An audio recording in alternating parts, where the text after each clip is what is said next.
80കളിലും 90കളിലും തമിഴിലും മലയാളത്തിലും നായികയായി തിളങ്ങിയിരുന്ന നടിയാണ് മലയാളിയായ രേഖ ഹാരിസ്. രേഖയെ എന്നേക്കും മലയാളികൾ ഓർക്കുന്നത് എ ഓട്ടോ എന്ന സിനിമയിലെ സുധിയുടെ മീനുക്കുട്ടിയായിട്ടാണ്. മലയാളത്തിലും തമിഴിലുമായി 50-നടുത്ത് സിനിമകളിൽ അഭിനയിച്ചിട്ടുള്ള രേഖ ഇപ്പോൾ ചെയ്യുന്നതേറെയും അമ്മ വേഷങ്ങളാണ്. വിവാഹിതയും അമ്മയുമായ താരം സോഷ്യൽ മീഡിയയിലും സജീവം തന്നെയാണ്. തൻ്റെയും കുടുംബത്തിൻ്റെയും വിശേഷങ്ങൾ യൂട്യൂബ് ചാനലിലൂടെയും പങ്കിടാറുള്ള രേഖ പങ്കുവച്ച പുതിയ വീഡിയോയാണ് ശ്രദ്ധിക്കപ്പെടുന്നത്. ദയവ് ചെയ്ത് എനിക്കായി പ്രാർത്ഥിക്കണം. ഏത് നേരത്ത് എന്ത് സംഭവിക്കുമെന്ന് പറയാൻ കഴിയില്ലെന്ന തലക്കെട്ടോടെയാണ് രേഖ 7 മിനിറ്റ് ദൈർഘ്യമുള്ള പുതിയ വീഡിയോ പങ്കുവച്ചിരിക്കുന്നത്. തൻ്റെ ഭർത്താവിന് അപ്രതീക്ഷിതമായുണ്ടായ അപകടത്തെക്കുറിച്ചാണ് രേഖയുടെ ഈ വീഡിയോ. തോളെല്ലൊടിഞ്ഞ് ഭർത്താവ് ചികിത്സയിലാണെന്നും രേഖ പുതിയ വീഡിയോയിൽ വ്യക്തമാക്കി. വളരെയധികം വിഷമത്തോടെയാണ് ഞാൻ ഈ ഒരു വീഡിയോ ചെയ്യുന്നത്.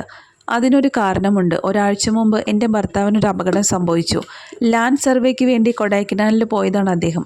തീർത്തും അശ്രദ്ധയോടെ ഒരു ഹവായ് ചപ്പലിലാണ് അദ്ദേഹം ധരിച്ചിരുന്നത്. അതുകൊണ്ട് തന്നെ പാറക്കല്ലിൽ നിന്നും കാൽ വഴുതി വീണ് തോളിലൊടിഞ്ഞു. നന്നായി നീര് വച്ചിരുന്നു. അത് ഞങ്ങളിൽ നിന്ന് മറച്ചുവെച്ച് നേരെ വത്തലകുണ്ടിൽ ഒഴിഞ്ഞു കെട്ടാനായി പോയി.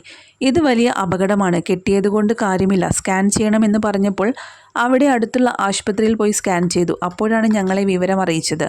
അപകടം ഒരുപാട് സീരിയസ് ആയിരുന്നു. അവിടെ നിന്ന് മധുരൈ ടു ചെന്നൈ വന്ന് ട്രീറ്റ്മെൻറ്റ് എടുത്തു. 4 മണിക്കൂർ നീണ്ട മേജർ സർജറിയാണ് ഭർത്താവിന് നടന്നത്. പ്ലേറ്റ് വെച്ചിരിക്കുകയാണ് ഇപ്പോൾ. കൈത്തോളിനാണ് പരിക്കേറ്റത്. വളരെ വലിയൊരു മോശം അവസ്ഥയെ അനുഭവിച്ചു വന്ന് നിൽക്കുകയാണ്.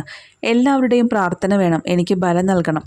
എങ്ങനെ ഈ അവസ്ഥ ഞാൻ കടന്നു വന്നു എന്നെനിക്കറിയില്ല. സപ്പോർട്ട് ചെയ്തവർക്കും കൂടെ നിന്നവർക്കും എല്ലാം നന്ദി.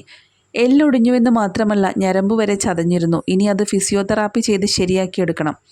പെട്ടെന്നുണ്ടായ അപകട വാർത്തയെ എങ്ങനെ അതിജീവിക്കണമെന്ന് എനിക്ക് അറിയില്ലായിരുന്നു. മകളും കൂടെയില്ല. വിവരം പറഞ്ഞപ്പോൾ അവളും ഒരുപാട് കരഞ്ഞു. അവിടെ ഞാനും കരച്ചിൽ തന്നെ. പക്ഷേ അദ്ദേഹത്തെ മോട്ടിവേറ്റ് ചെയ്യണം എന്നതുകൊണ്ട് ഞാൻ സ്ട്രോങ് ആയി നിന്നു. ഇപ്പോൾ അദ്ദേഹം ഓക്കെയാണ്. പക്ഷേ ഇനി ഫിസിയോതെറാപ്പി ചെയ്ത് പഴയ രീതിയിലേക്ക് കൊണ്ടുവരണം. അപകടങ്ങൾ സംഭവിച്ചാൽ എല്ലാവരും ശ്രദ്ധയോടെ ചികിത്സിക്കണം, അല്ലാതെ അശ്രദ്ധമായി കൈകാര്യം ചെയ്യരുത്. ഞാൻ എൻ്റെ വ്ളോഗുകളിൽ എപ്പോഴും പറയാറുള്ള ഒരു കാര്യമാണിത്. ആരോഗ്യം പരമപ്രധാനമായിട്ടുള്ള ഒന്നാണ്. ദയവ് ചെയ്ത് അത് കളയരുത്. വയ്യായ്ക തോന്നിയാലും പെട്ടെന്ന് ഡോക്ടറെ കാണുക. വയ്യാതിരിക്കുമ്പോൾ കൂടെ ആരും ഇല്ലാതിരിക്കുന്ന അവസ്ഥ അതിഭീകരമാണ്. അദ്ദേഹത്തിന് മേജർ സർജറി നടക്കുമ്പോൾ എനിക്കൊപ്പം ആരും ഉണ്ടായിരുന്നില്ല. 4.5 മണിക്കൂർ ഞാൻ കരഞ്ഞുകൊണ്ട് പ്രാർത്ഥിക്കുകയായിരുന്നു. എൻ്റെ സഹോദരിയും മകളും എല്ലാം ഫോണിലൂടെ കൂടെ തന്നെ ഉണ്ടായിരുന്നു. സുഹൃത്തുക്കളുടെ പിൻബലവും വളരെ വലുതാണെന്നുമാണ് വിഷമഘട്ടത്തെ താൻ എങ്ങനെയാണ് അതിജീവിച്ചതെന്ന് വെളിപ്പെടുത്തി രേഖ പറഞ്ഞത്. വിദേശത്താണ് രേഖയുടെ ഏക മകൾ ജോലി ചെയ്യുന്നത്. രേഖയുടെ ഈ വീഡിയോ കണ്ട് തങ്ങൾ എല്ലാവരും രേഖയോടൊപ്പം തന്നെയുണ്ടെന്നും ഞങ്ങളുടെ പ്രാർത്ഥന എപ്പോഴും കൂടെയുണ്ടെന്നുമാണ് ആരാധകർ പറയുന്നത്.